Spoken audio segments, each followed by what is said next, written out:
یوں نہیں اوں نہیں یوں، جی جان سے کام کرنے سے کوٹھیوں والے خوش ہیں بیٹی۔ میں نے دیکھا کہ وہ بہت باتونی ہے، مگر اس کی باتوں میں ایک رس تھا، لہجے میں ایک کھنک تھی، اور مہترانی ہے یا کسی اچھے گھر کی پڑھی لکھی کارگزار عورت؟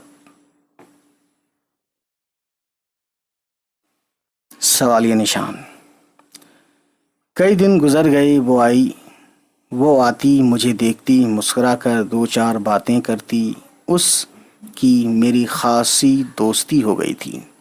ایک دن بولی، بی بی میری کہانی بھی لکھو گی؟ میں نے ہنس کر اسے دیکھا، یہ سوال تو کہانی کار سے بھی کیا کرتے ہیں۔ پھر اس کے چہرے پر ایک سایہ سا آیا اور گزر گیا۔ بڑی دردناک ہے بی بی میری کہانی، اور جیسے آنسو چھپانے کو جلدی سے کاموں میں لگ گئی۔ کون اسے دیکھ کر یہ کہہ سکتا تھا کہ وہ 6 بچوں کی ماں ہے؟ اس کا لمبا سیدھا قد، قدر بھرا بھرا جسم، جس کے نشیب و فراز کافی پرکشش تھے، یعنی اتار چڑھاؤ، سرخی مائل سنہری رنگت، سنہری یعنی تھوڑا گورے ٹائپ کی، ویسے سنہری کا مطلب ہوتا ہے گولڈن، ٹھیک ہے دوستوں، بڑی بڑی شربتی آنکھ، سیاہ دراز پلکوں کا سایہ، اور میں سوچتی رہتی، یہ حسن، یہ جوانی، یہ دلکشی، کیا وہ مقابلہ حسن میں جائے تو اسے ملکہ حسن چنا نہ جائے گا؟ کیچڑ میں کنول، سوال کر کے یہ خود ہی جواب دیتی ہے، کیچڑ میں کنول۔ وہ سب کام کاج بٹا کر 10-15 منٹ میری کرسی کے برابر زمین پھسکڑ مار کر بیٹھ جاتی اور مجھ سے دلی اور بمبئی کی باتیں پوچھا کرتی۔ اسے دلی اور بمبئی دیکھنے کی بڑی تمنا تھی۔ ہمارا قصبہ دلی سے کچھ زیادہ دور نہ تھا، مگر اسے کبھی فرصت ہی نہ ملی کہ اپنی ماں کے میکے جا کر اس کی بہار دیکھتی۔ بی بی میری ماں خاص ایسی زبان بولتی تھی کہ بس اس کا منہ دیکھتے رہو۔ لوگ کہتے، پھول وتی کے منہ سے پھول جھڑتے ہیں۔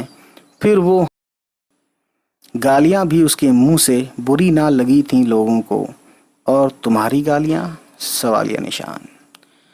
توبہ بی بی جی، میں گالی نہ بکوں ہوں، وہ تو ماں کو کبھی غصہ آ جاوے تھا تو بک دیتی۔ ایک دفعہ کی بات سناؤں، بڑی خوبصورت تھی میری ماں، اور بڑی ستی ساوتری، بس جیسی تم ہو۔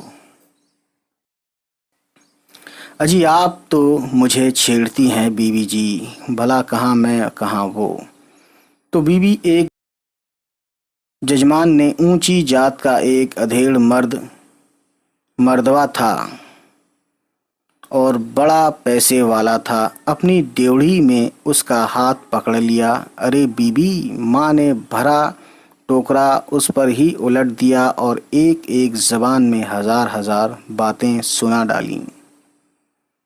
کہے تھی مہینوں وہ مردوا گھر سے نہیں نکلا اور اس کی جوروا سے چھوڑ کر میکے جا بیٹھی۔ جوروا یعنی کہ اس کی بیوی، جورو۔ وہ کھلکھلا کر ہنس پڑی، کیسی جھنکار تھی اس کی ہنسی میں۔ اب سمجھ میں آیا، یہ سندرتا، یہ لب و لہجہ اور یہ کیریکٹر تمہیں ماں سے ورثے میں ملا ہے۔ ورثے یعنی جو ماں باپ سے یا دادا سے یا دادی سے یا اس سے پردادا دادا سے ملتا ہے، اسے بولتے ہیں ورثے۔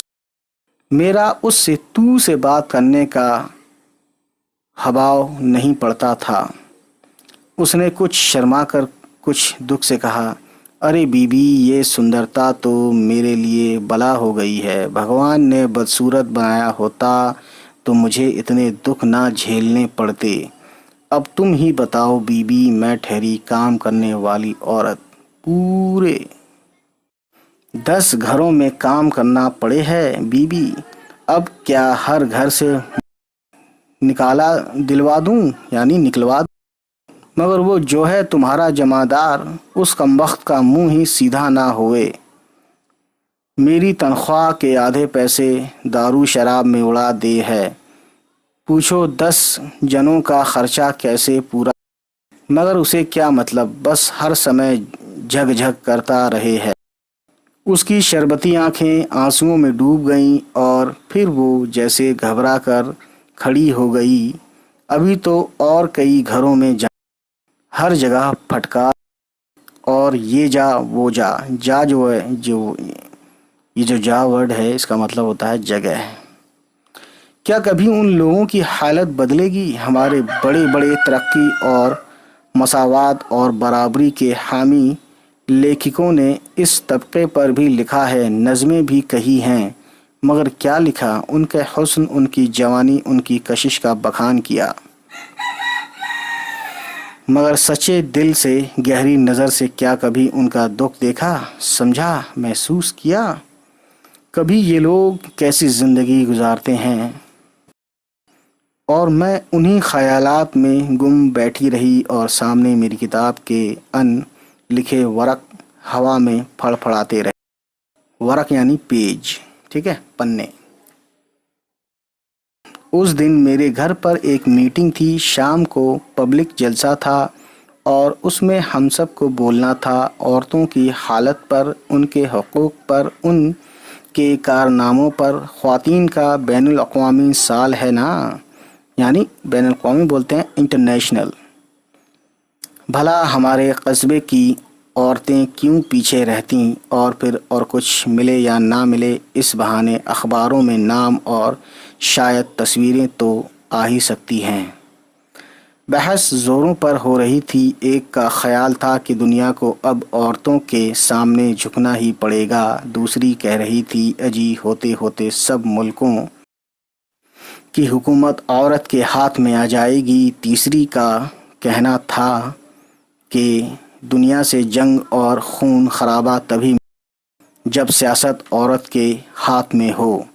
آنٹی کا بڑا بیٹا سب پر فقرے کس رہا تھا، ارے عورتوں سے زیادہ جھگڑالو ہوگا، دیکھنا ایک کا جھونٹا دوسرے کے ہاتھ میں نہ ہو تو۔ اور آنٹی ہاں میں ہاں ملا رہی تھی، اور کیا ہم عورتیں بھلا حکومت سیاست ویاست کیا جانے؟ اور چاچا جی بیٹھے حقہ گڑگڑاتے، پوپلی ہنس کر بولے، اجی مرغی اذان دیتی بھلی نہ لگے ہے۔ یہ کہہ کر وہ ہر اس عورت کی توہین کرتے تھے جو گھر سے باہر کے کسی کام میں حصہ لیتی تھی۔ ہاں بابا، عورت تو گھر ہی میں اچھی لگتی ہے۔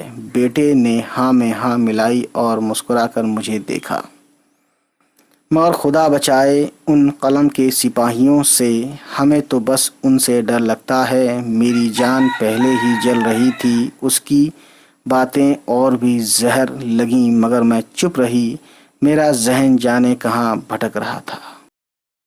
عورت عورت عورت عورت، یہ عورت ورڈ جو ہے عربک ہے، سے ان کا مطلب کیا ہے؟ کیا صرف اپر کلاس کی تعلیم یافتہ اپ ٹو ڈیٹ اور الٹرا ماڈرن عورت ہے، یا مڈل کلاس کی پڑھی لکھی عورتیں جو کالجوں اسکولوں میں پڑھتی اور پڑھاتی ہیں، سیاسی اور سماجی کام کرتی ہیں، مردوں سے اپنے حقوق مانگا کرتی ہیں، ملیں یا نہ ملیں اس سے بحث نہیں، وہ عورت ہیں؟ کیا صرف ووٹ کا حق مل جانا عورت کے لیے کافی ہے، یا حکومت میں بڑے بڑے عہدے چند عورتوں کو مل جائیں تو ہم سر اونچا کر کے کہہ سکتے ہیں کہ ہمارے دیش میں اور سب حق مل گئے ہیں؟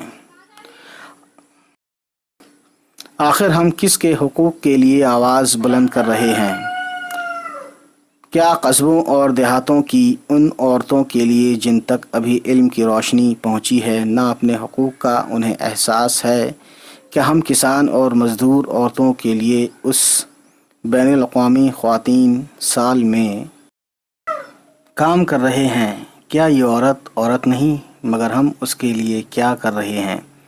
وہ اپنے لیے کیا کر سکتی ہے؟ بکھرے الجھے بہت سے سوال میرے ذہن میں گونج رہے تھے، ہمیشہ ہی گونجا کرتے ہیں۔ تو اس طریقے سے اس کے سامنے عورتوں کی اسی گھر میں، مطلب اس رائٹر کے گھر میں ہی لوگ کہ عورتیں آگے بڑھیں گی یا عورتیں یہ سنبھالیں گی، حکومت میں آئیں گی، تو یہ سب مذاق اڑا رہے تھے، ہے نا، اور ان کو برا لگ رہا تھا، لیکن ان کے سوال، ان کا ذہن کہیں اور بٹا ہوا تھا اور بہت ساری یہ سب سوال آ رہے تھے ان کے ذہن میں۔ تم کیوں چپ ہو؟ ایک دوست نے چھیڑا۔ وہیں کسی دوست نے کہا تم کیوں چپ ہو؟ کسی کہانی کا پلاٹ سوچا جا رہا ہوگا۔ دوسری نے فقرہ کسا، یعنی ایک طرح سے طنز کیا، مذاق کیا۔ اجی افسانہ نگار ٹھہریں، ہم میں سے کسی کی خیر۔ تو ان کے کہنے کے مطابق کسی ایک نے کہا کہ یہ تو افسانہ نگار ہیں، یعنی کہانیاں افسانے لکھتی ہیں، کہیں ایسا نہ ہو ہمارے اوپر ہی کہانی لکھ دیں، تو کسی کی خیر نہیں۔ بھائی نے چھینٹا اڑایا، میں جواب بھی نہ دے پائی تھی کہ آنٹی کی پاٹدار آواز گونج۔ بہو پر آج پھر کوئی مصیبت ٹوٹی ہے، 1 بجنے والا ہے اب تک نہیں آئی۔ اور 1 بجنے کی خبر پر سب چونک پڑیں۔ شام کے جلسے میں شرکت کرنا اور انتظام کرنا تھا۔ چند منٹ میں سب مہمان رخصت ہو گئے۔ مجھے پھول رانی کی فکر تھی، آج کیوں نہیں آئی۔ اس کا سر جھکا ہوا تھا، سوتی میلی ساڑی پر جگہ جگہ خون کے دھبے سوکھ کر کتھئی ہو گئے تھے، منہ سوجا ہوا، آنکھیں متورم اور ہونٹ زخمی۔ میں دھک سے رہ گئی، کیا ہوا پھول رانی کو؟ آنٹی نے اس پر برسنا شروع کر دیا۔ بغیر جواب دیے سر جھکائے جھاڑو لگاتی رہی۔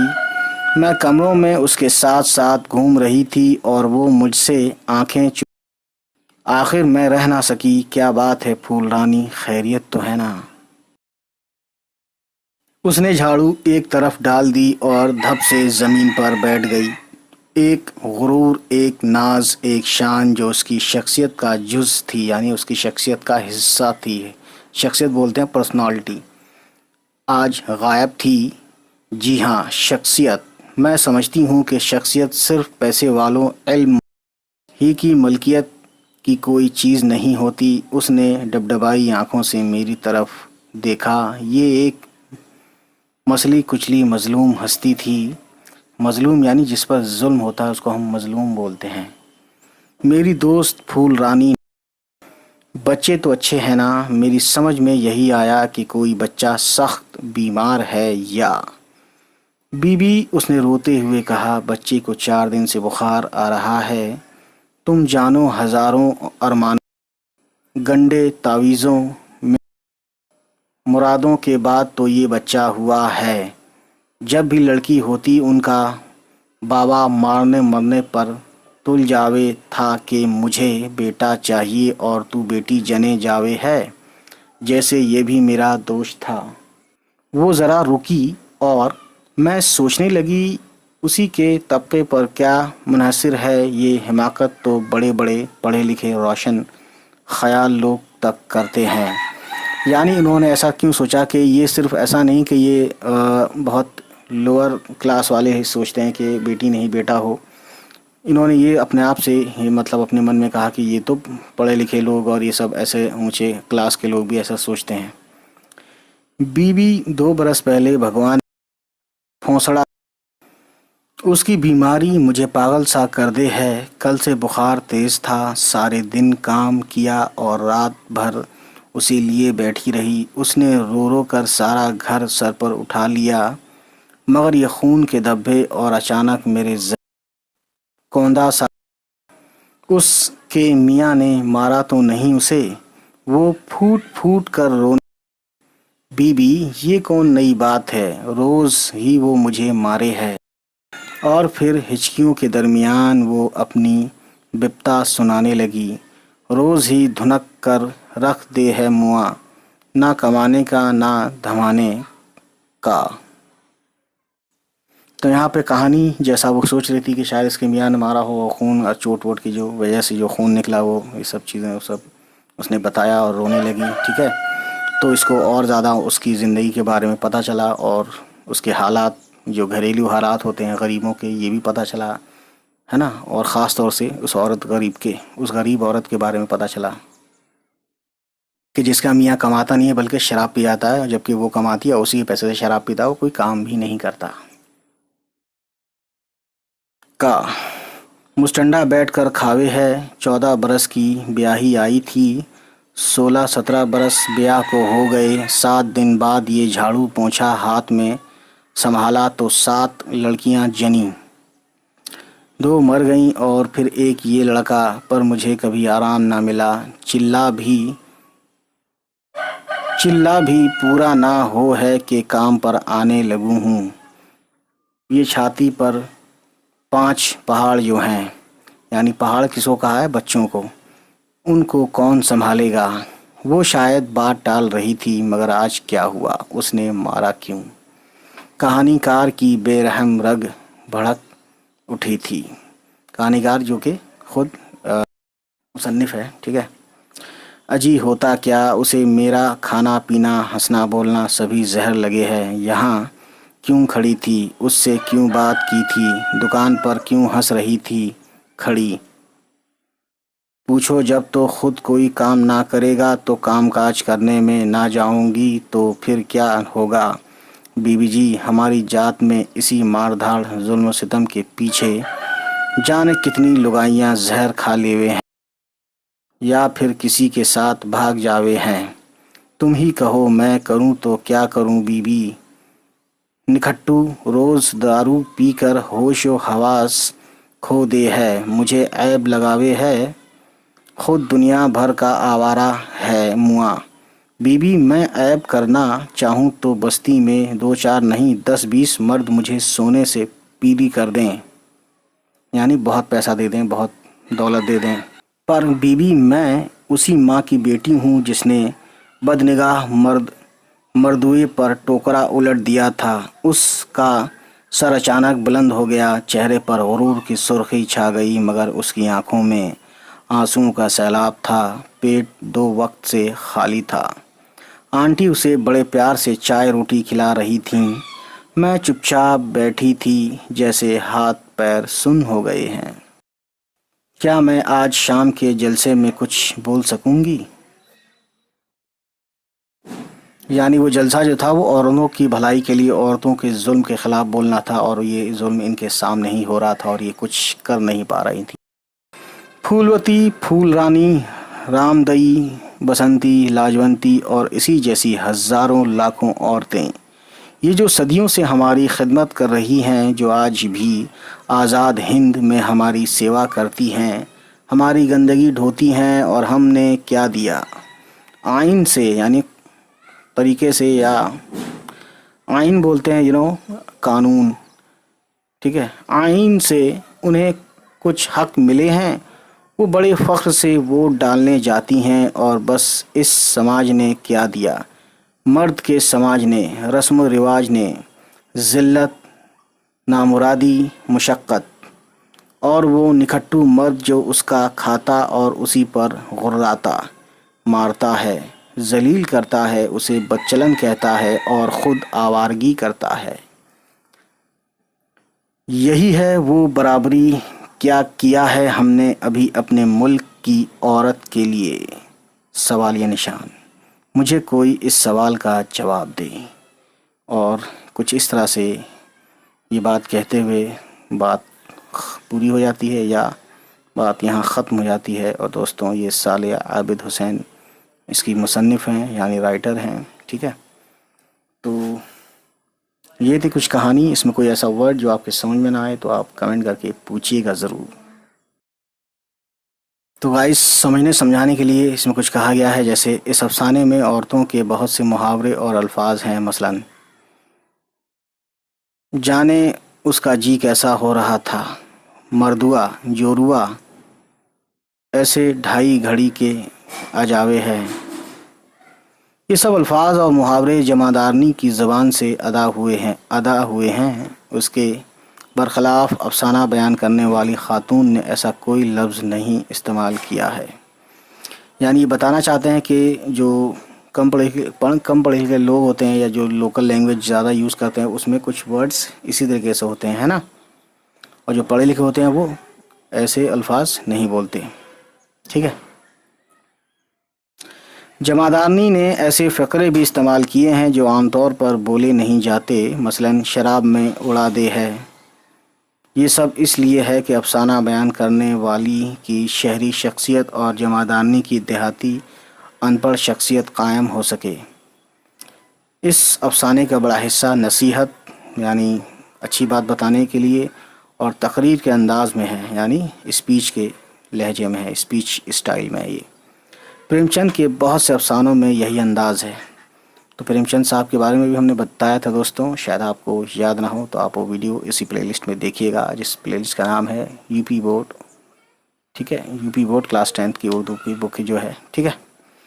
تو اسی بات کے ساتھ کہ ہم امید ہے گائز یہ ویڈیو آپ کو پسند آئی ہو، اور اگر پسند آئی تو پلیز ہمارے چینل کو سبسکرائب کیجیے گا اور ان سبھی تک پہنچائیے ہماری ویڈیوز کو جن کے بارے میں آپ کو لگتا ہے کہ ان کو یہ ویڈیوز دیکھنی چاہیے۔